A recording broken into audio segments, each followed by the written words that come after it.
having regard to the fact that the accused is not a flight risk, neither because he is not a flight risk, and that the accused does not show a propensity to commit violence.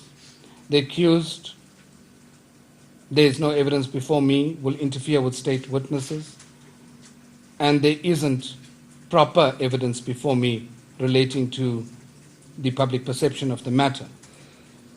And having regard to the totality of the evidence before me against the factors that need to be established before the accused may be denied bail, I find that the very non-establishment of those factors set out in section 64A to E, together with the fact that the accused has, in this instance, offered a version under oath at a very early stage, and I do not attach any weight to the investigating officer's concessions with regard to the defense version. But the fact remains, ordinarily, one gets flimsy affidavits merely saying, I deny the allegations, I will not flee.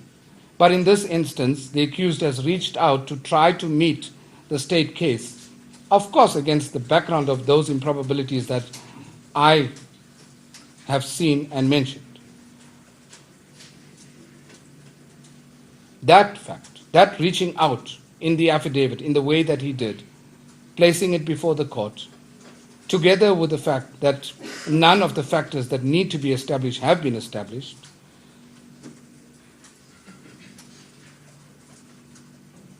I come to the conclusion that